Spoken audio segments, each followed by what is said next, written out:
Now, the most common cost structure that you're going to see out there is what's called tier pricing. Now, let's go back to the example of the hat store. Okay, you own the hat store, and talk about the example where you have, let's say you have 3 different shelves.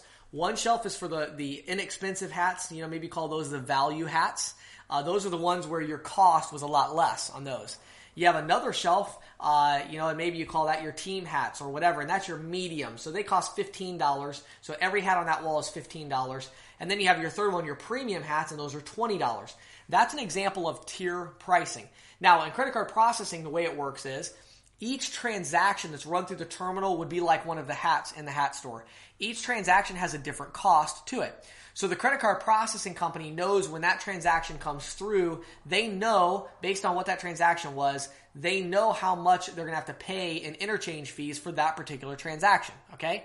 So what they do is they take all of those transactions and they group them into one of 3 buckets, or what they call tiers. Tier 1 is qualified, okay? Now, a qualified transaction would be a transaction that is swiped through the terminal.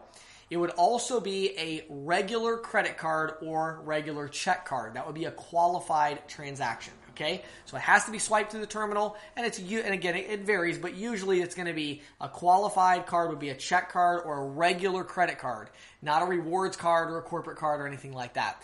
Those would usually fall under the qualified bucket, okay? So in other words, the processor will say, hey, for all of your qualified transactions, we're going to charge you 1.59% or 1.69% or whatever. They give them a qualified rate. So it's kind of like a flat rate for all of those particular transactions. Then they're going to have the next tier is called mid-qualified. Now the mid-qualified, normally that's going to refer to some of your rewards cards. You see the commercials for, 2% cash back on this credit card. Well, who pays that 2%? The merchant pays that 2%. Because when people use that card, there's a higher cost to the processor. So the processor passes that higher cost on to the business owner by putting those in the mid-qualified bucket. So what the mid-qualified, the way it works is they charge what's called a surcharge rate. So they'll say you're going to pay the qualified rate of whatever it is, 1.59%, plus you're going to pay an additional 1.29% or 0.89% or whatever in addition to the qualified rate, because these are mid-qualified transactions.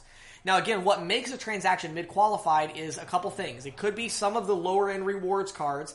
Also, a really common mid-qualified transaction, any transaction with a qualified card that's called in over the phone or keyed in online, that makes it mid-qualified. Now, why is that? Well, the reason why is because Visa and MasterCard charge a higher fee for those transactions because there's a much higher likelihood that those transactions are going to be fraudulent or that those transactions are going to be a chargeback. In other words, let me give you an example. Let's say you own an auto repair place and someone owed you $500. If they came in and swiped their card for $500 on your terminal, then it would be very difficult for them to file a chargeback later and say, well, I never agreed to that, because they would be able to say, well, yeah, you did. You were there and you swiped it and you signed the receipt. Okay? So it's very difficult for them to dispute that transaction. But what if that same person called in over the phone and gave them a credit card number and the business owner just keyed it in?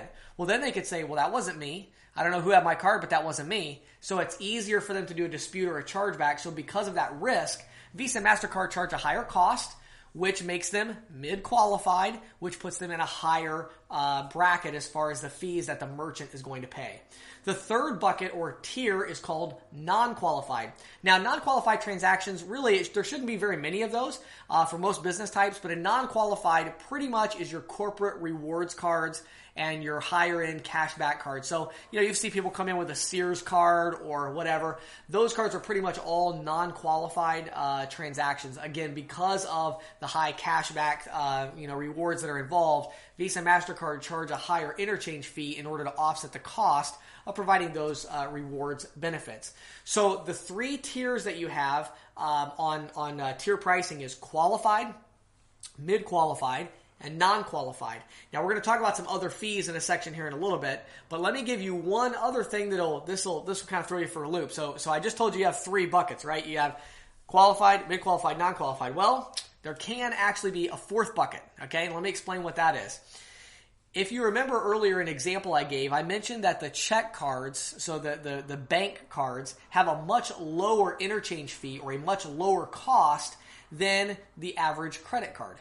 So because of that, many credit card processing companies, instead of doing 3-tier pricing with qualified, mid-qualified, and non-qualified, they will add a fourth bucket where they split the qualified transactions up, and they say your qualified check cards are going to be at this rate. Your qualified credit cards are going to be at this rate. And they give them 2 different rates, again, because of the difference in the cost structure, okay? So let's go back to the example in the hat store so you can kind of wrap your mind around this. Imagine if in your hat store, you have your value hats, ones you got for less than $7, okay? Now, you might have all those in there and you charge $10 for them. Now, what if you want to increase your sales and you realize that although all the hats in that bucket you pay $7 or less, there's a big percentage of them that you actually paid $2 or less. Well, that's a pretty big difference, $2 to $7, So you paid a lot less for these 10 types of hats. So you say, you know what? I'm going to make another bucket, and I'm going to only charge $5 for these, and these are going to be the daily special hats. So I'm going to split the bucket of the lowest, $10 bucket. I'm going to split that up into a $10 and a $5 bucket.